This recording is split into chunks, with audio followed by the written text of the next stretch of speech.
Renungan malam, Ye shall receive power, atau engkau akan menerima kuasa, oleh Ellen G. White, tanggal 19 Juni tahun 2025. Mari kita berdoa. Bapa kami yang di sorga, Allah yang kami sembah melalui anak-Mu Yesus Kristus, pada malam ini kami datang menghampiri hadirat-Mu yang kudus, bersyukur dan berterima kasih oleh sebab penyertaan dan perlindungan Bapa bagi kami sepanjang hari hingga malam ini. Pada malam ini kami siap mendengarkan firman-Mu. Mohon kehadiran Roh Yesus Kristus dalam hidup kami, agar kami dapat menyampaikan firman-Mu kepada orang lain dengan kata-kata yang dipenuhi oleh kuasa Roh-Mu. Besertalah dengan kami sepanjang malam ini. Mohon ampuni kami atas dosa dan pelanggaran kami. Kami persembahkan doa ini di dalam nama Yesus, Tuhan dan Juru Selamat kami. Amin. Renungan malam ini akan dibacakan oleh Saudari Patricia Pangaila. Kepada Saudari Patricia, kami persilahkan. Terima kasih, Shalom dan selamat malam untuk kita semua, dimanapun kita berada. Pembacaan renungan malam kita pada hari ini, tanggal 19 Juni 2025 dengan judul Roh memberikan kata-kata yang tepat. Ayat inti diambil dari Matius 10 ayat 20, karena bukan kamu yang berkata-kata, melainkan Roh Bapamu, Dia yang akan berkata-kata di dalam kamu. Dari semua karunia yang telah diberikan Allah kepada manusia, tidak ada yang lebih berharga daripada karunia berbicara jika disucikan oleh Roh Kudus. Dengan lidahlah kita meyakinkan dan membujuk, dengan lidahlah kita memanjatkan doa dan pujian kepada Allah, dan dengan lidah kita menyampaikan pikiran-pikiran yang kaya akan kasih Sang Penebus. Mereka yang mampu mencerahkan pikiran akan sering memiliki kesempatan untuk membaca dari Alkitab atau dari buku-buku yang mengajarkan kebenaran, dan dengan demikian membawa bukti untuk mencerahkan jiwa. Ketika suara Tuhan memanggil, siapakah yang akan kuutus dan siapakah yang mau pergi untuk aku? Roh Kudus menaruhnya ke dalam hati untuk menanggapi. Ini aku, utuslah aku. Yesaya 6 ayat 8. Namun ingatlah bahwa bara api dari mezbah harus terlebih dahulu menyentuh bibirmu. Maka kata-kata yang engkau ucapkan akan menjadi kata-kata yang bijak dan kudus. Maka engkau akan memiliki hikmat untuk mengetahui apa yang harus dikatakan dan apa yang tidak boleh dikatakan. Engkau tidak akan mencoba untuk menyingkapkan kepandaianmu sebagai teolog. Engkau akan berhati-hati untuk tidak membangkitkan semangat yang suka berkelahi atau menimbulkan prasangka dengan memperkenalkan semua pokok iman kita tanpa pandang bulu. Engkau akan menemukan cukup banyak hal untuk dibicarakan yang tidak akan menimbulkan pertentangan, tetapi yang akan membuka hati untuk menginginkan pengetahuan yang lebih dalam tentang firman Allah. Tuhan menghendaki engkau menjadi pemenang jiwa. Oleh karena itu, meskipun engkau tidak boleh memaksakan pokok-pokok doktrin kepada orang lain, engkau harus selalu siap sedia memberi pertanggungan jawab kepada tiap-tiap orang yang meminta pertanggungan jawab tentang pengharapan yang ada padamu, tetapi harus dengan lemah lembut dan hormat. 1 Petrus 3 ayat 15. Mengapa takut? Takutlah jangan-jangan perkataanmu akan berbau mementingkan diri sendiri. Jangan-jangan perkataan yang tidak bijaksana diucapkan, jangan-jangan perkataan dan perilakumu tidak akan sesuai dengan Kristus. Berhubunganlah dengan Kristus dengan teguh dan sampaikan kebenaran sebagaimana adanya di dalam Dia. Hati tidak akan pernah luput tersentuh oleh kasih tentang penebusan dosa. Sewaktu engkau mempelajari kelembutan dan kerendahan hati Kristus, engkau akan tahu apa yang harus engkau katakan kepada orang lain, karena Roh Kudus akan memberitahumu kata-kata apa yang harus engkau ucapkan. Mereka yang menyadari perlunya menjaga hati di bawah kendali Roh Kudus akan dimampukan untuk menabur benih yang akan tumbuh menjadi kehidupan kekal. Inilah pekerjaan pekabar Injil. Dikutip dari Australian Union Conference Record 1 Juli 1902. Demikianlah pembacaan renungan malam kita. Tuhan Yesus memberkati. Terima kasih atas penata layanan Saudari Patricia. Tuhan Yesus memberkati. Renungan malam ini merupakan pengajaran Yesus kepada ke-12 muridnya. Kita dapat membacanya di dalam Matius 10 ayat 1 sampai 25. Para murid telah menemani Yesus, berbicara dengan anak Allah, berbagi dengannya dalam suka dan duka, mendengar khotbah, petunjuk-petunjuknya setiap hari, bagaimana mereka bekerja untuk mengangkat derajat manusia. Kemanapun ia pergi, kabar tentang belas kasihannya selalu mendahulinya. Kemanapun ia telah lewat, orang-orang yang menjadi sasaran belas kasihannya bersuka cita karena kesehatan mereka dan menguji kekuatan baru mereka. Orang banyak berkumpul di sekitar mereka untuk mendengar dari bibir mereka tentang pekerjaan yang telah Tuhan lakukan. Saat ia melewati kota-kota, ia seperti arus yang hidup, menyebarkan kehidupan dan sukacita kemanapun ia pergi.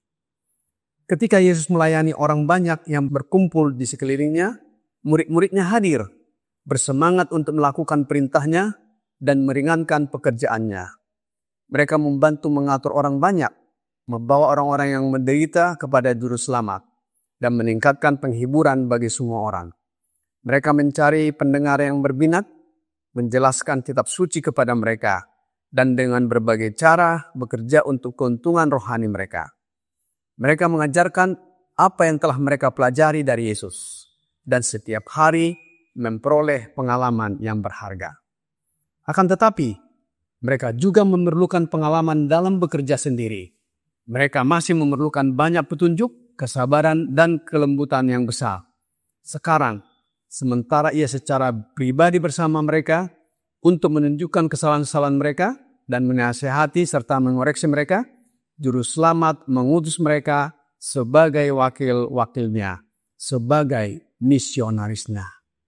Roh Nubuat berkata di dalam buku Kerenduan Segala Zaman atau The Desire of Ages, halaman 350, paragraf 4. Para pengikut Kristus harus bekerja seperti yang Dia lakukan. Kita harus memberi makan yang lapar, memberi pakaian kepada yang telanjang, dan menghibur yang menderita dan tertindas. Kita harus melayani yang putus asa dan mengilhami harapan bagi yang putus asa. Misionaris tidak hanya dapat meringankan penyakit fisik, tetapi ia dapat menuntun orang berdosa kepada tabib agung yang dapat membersihkan jiwa dari kusta dosa. Melalui hamba-hambanya, Allah merancang agar orang sakit yang malang, mereka yang kerasukan roh jahat akan mendengar suaranya. Melalui perantara manusianya, ia ingin menjadi penghibur yang tidak dikenal dunia. Pengajaran Yesus dalam renungan malam ini diberikan kepada para murid di zamannya, sebagaimana terdapat di dalam Matius 10 ayat 1 sampai 39. Pengajaran Yesus ini juga menjadi bagian kita sebagai murid-murid Yesus, menjadi pekabar untuk menyampaikan Injil kepada semua orang. Sebab kehidupan atau kebinasaan tergantung pada penerimaan atau penolakan mereka terhadap Injil ini. Yesus dengan pandangan nubuatannya memperlihatkan kepada para pengikutnya pertentangan-pertentangan yang harus mereka hadapi. Ia menyingkapkan karakter dan rencana pertempuran dengan setan. Ia menyingkapkan di hadapan mereka bahaya-bahaya yang harus mereka hadapi, penyangkalan diri yang akan dituntut. Ia menghendaki mereka untuk menghitung risikonya agar mereka tidak dikejutkan oleh musuh. Lebih lanjut, Roh Nubuat berkata di dalam buku Kerinduan Segala Zaman atau The Desire of Ages, halaman 352, paragraf 2. Peperangan mereka tidak akan dilancarkan melawan darah dan daging, tetapi melawan pemerintah-pemerintah, melawan penguasa-penguasa, melawan penghulu-penghulu dunia yang gelap ini, melawan roh-roh jahat di udara. Efesus 6 ayat 12. Roh Kudus, wakil dari Panglima Bala Tentara Tuhan, turun untuk memimpin pertempuran. Kelemahan kita mungkin banyak, dosa dan kesalahan kita berat, tetapi kasih karunia Allah diperuntukkan bagi semua orang yang mencarinya dengan penyesalan. Kuasa yang maha kuasa dikerahkan demi mereka yang percaya kepada Allah. Jelas dalam tulisan ini bahwa Roh Kudus adalah kasih karunia Allah dan kuasa yang maha kuasa, yaitu Yesus sendiri yang adalah Roh Kudus, bukan oknum lain. Mereka yang terlibat dalam pertikaian dengan musuh-musuh kebenaran harus berhadapan bukan hanya manusia, tetapi dengan setan dan para pengikutnya. Hendaknya mereka mengingat perkataan Juru Selamat, sebagaimana disebutkan dalam tulisan yang sama, The Desire of Ages, halaman 353, paragraf 3. Lihat, aku mengutus kamu seperti anak domba ke tengah-tengah serigala. Lukas 10 ayat 3.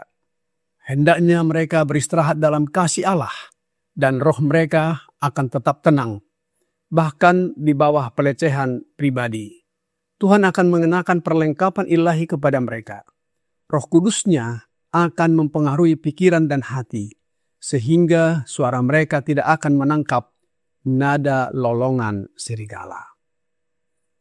Sebagaimana hinaan, tuduhan palsu mengenai iman, penganiayaan, penjara, bahkan kematian yang dialami oleh murid-murid Yesus dan para rasul pada zaman dahulu kala, akan dialami juga oleh murid-murid Yesus sekarang ini.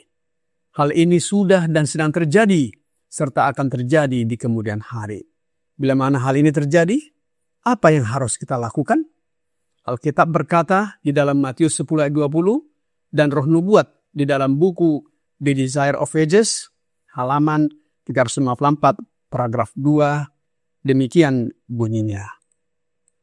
Kasih karunia Allah akan dilimpahkan kepada para hambanya untuk menghadapi keadaan darurat.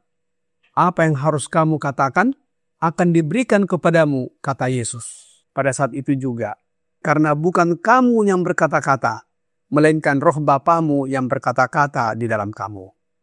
Ketika roh Allah menerangi pikiran hamba-hambanya, kebenaran akan dinyatakan dalam kuasa ilahi dan keagungannya.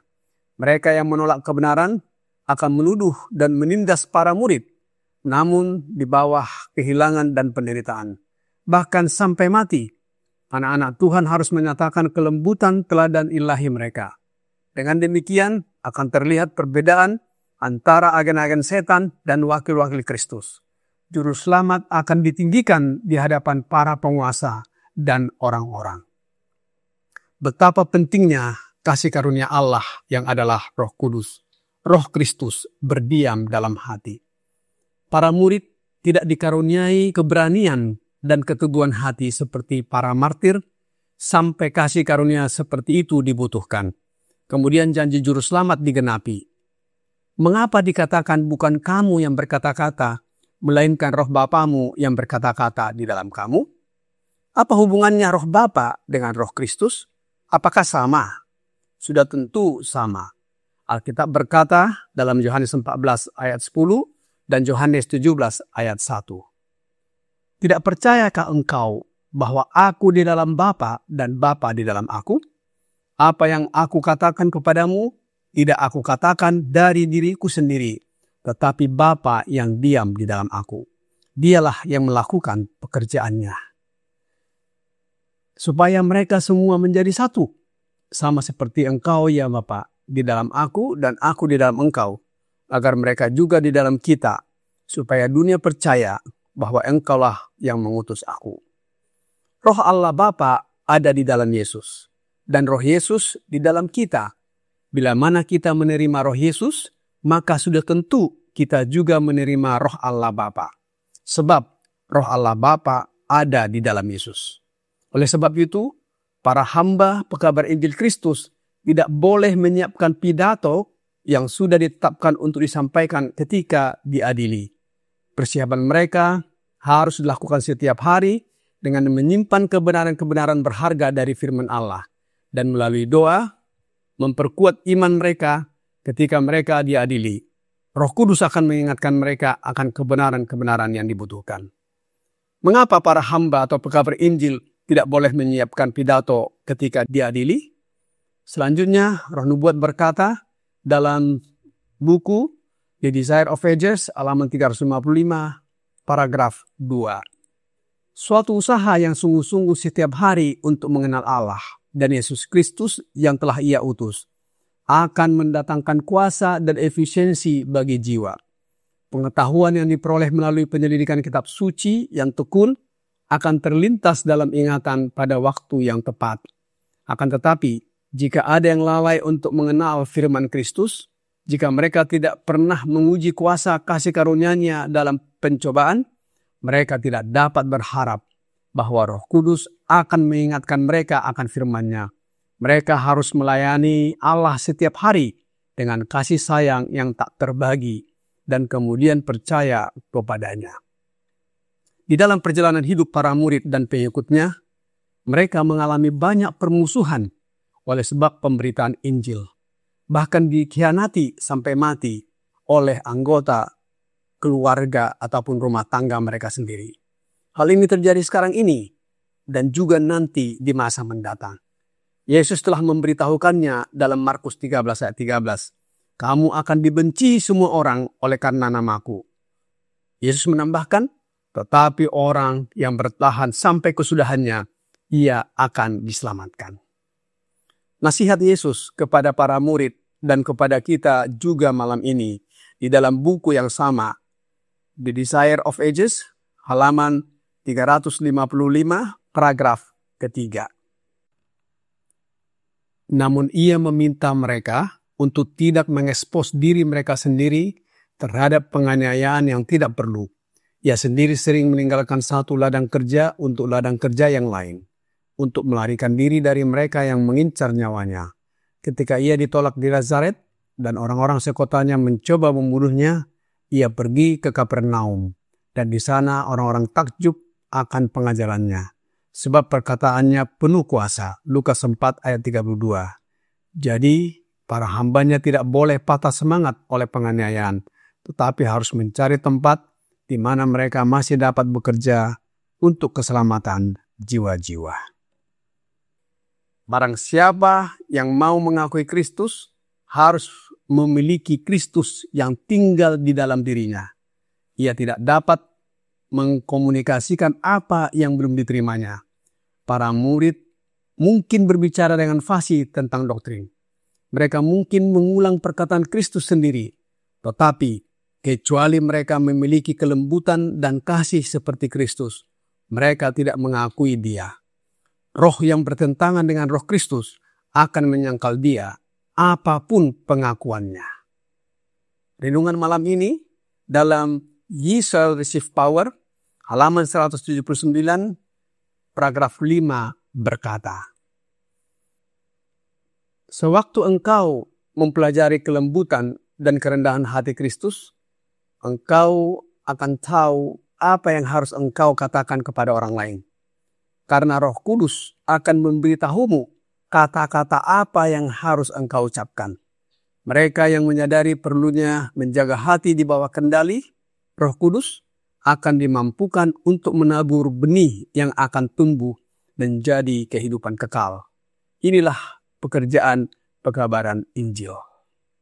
Saudara dan saudari sekalian di dalam Tuhan, melalui pelajaran ini, Yesus sudah menasihatkan kepada kita agar kita mulai hari ini rajin mempelajari firman Tuhan, mengkomunikasikannya juga kepada orang lain melalui pekabaran Injil, sehingga akan banyak jiwa yang datang kepada Tuhan dan mereka dapat bertobat, diampuni dosanya, hidup mereka akan dibenarkan dan disucikan, akhirnya siap untuk menantikan kedatangan Yesus yang kedua kali.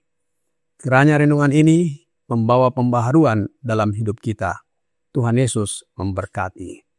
Mari kita berdoa. Bapa kami yang di sorga, kami bersyukur atas firman-Mu malam hari ini. Mohon karuniakan Roh Yesus dalam hidup kami, sehingga dengan berdiamnya Roh Yesus dalam hidup kami dapat menyadari bahwa kami adalah orang-orang yang penuh dosa dan mengajarkan kami untuk dapat mengabarkan Injil kepada semua orang dengan kata-kata yang penuh kuasa yang berasal daripada-Mu. Tolong kami, ya Bapa, agar rendah hati dan berserah sepenuhnya ke dalam tangan bimbingan dan pimpinan-Mu. Ajarlah kami melakukan kehendak-Mu dan mempersiapkan diri untuk kedatangan anak-Mu yang kedua kali. Kasihanilah kami, ya Bapa, orang berdosa ini. Mohon ampuni kami atas dosa pelanggaran yang kami perbuat. Kami persembahkan doa ini hanya melalui anak-Mu yang tunggal, Yesus Kristus, Tuhan, penolong, penghibur, perantara, dan juru selamat kami. Amin.